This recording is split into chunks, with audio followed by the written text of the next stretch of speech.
Those of you who know Stuart will be familiar with a guy who wouldn't sit still for very long. At 24, he had little reason to do so. In London, only a matter of months, he had secured a great job, was enjoying playing rugby with Hammersmith and Fulham, and partying like any young guy with friends old and new. With a law degree, 5 languages and a business master's under his belt, Stuart had already achieved so much and had many opportunities ahead of him. Then on the 5th of April last year, a simple rugby tackle stopped Stuart in his tracks and changed his life and that of those around him forever.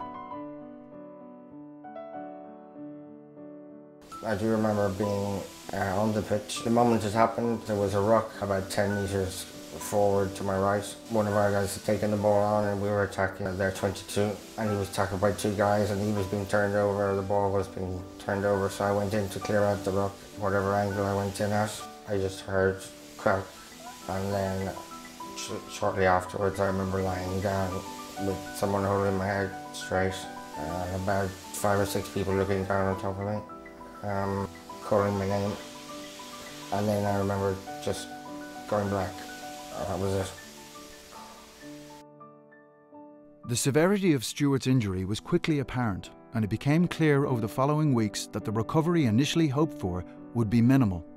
Classed as a C1 complete, this means Stuart has no movement below the neck, no independent breathing, and sensation only in his face. Being on a ventilator, Stuart requires 2 waking carers with him 24/7 to look after his every basic need. A leading consultant in spinal cord injury has described Stuart's injuries. The level of Stuart's injury is at the top of the spinal cord, eliminating all voluntary movement in the limbs and trunk muscles, including the muscles of breathing. This is the worst cord injury which can occur in sport. Just that moment when you just wake up, ask myself, could I feel my legs, could I feel my hands? Just that split second afterwards where you just really, just a real down moment in the day where you just realise that they can't move, and you just put your head back on the pillow, as it were. But then you just have to pick yourself up and get on with the day. The rehabilitation was quite intense. Then they went to work to do tongue and face exercises to try and get my speech to come back. And then I would start making sounds and noises, and gradually my voice came back. When they gave me exercises, if they said 50, I'd do 100. If they said 100, I'd do 200. So I was quite determined to get better. Stuart spent the next 8 months in the spinal unit at the Royal National Orthopaedic Hospital in Stanmore, where a team of medics worked with him to stabilise his body and prepare him for life outside the hospital. The transformation in Stuart's life during the last 12 months would be unimaginable to most of us.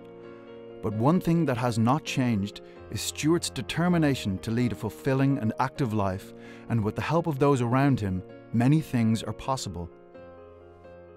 Over time, you see what could be and you keep striving to improve the situation, however drastic it is. Even minor improvements are massive. Even though I am in a wheelchair, I do feel I can have a life and live it to the full, even though it's a different life. I do hope through the work I'm doing with various people that good things come of it, not just for me, I suppose. I don't want people to think I'm just doing it for myself, but I'm the only case study I have access to, so I suppose I use myself as a case study and say, well, if I can create something for me that works, then afterwards I can offer it to others, and if it works for them, then great. The support for Stuart on the beginning of his journey has been powerful and heartwarming. It has helped to keep him and his family going through extremely hard times and has allowed him to begin to focus on a future.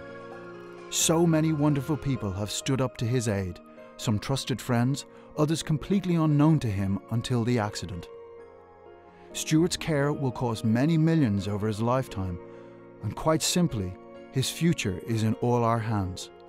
It is through people like you being here that we can raise these much-needed funds and help to ensure that Stuart enjoys the best possible quality of life. So on behalf of Stuart and all involved with the appeal, thank you for your support. It is greatly appreciated. I'm so grateful for the support I got from so many people, from past friends that I've known for years, and also people I've never ever met, and letters I receive. I suppose the main support I get comes from my family. It's been very, very hard on them too. Their life, my life changed on the 5th of April last year, but theirs did too. I'm very grateful for all the support they receive too from their friends and from others. It helps me a lot to know that there are people out there helping them as well. I also feel I can't give up because of the support I get from them and that I've had right from the start. I feel I owe it to myself and to them to show how determined I am that I can get through this and live as normal a life as possible.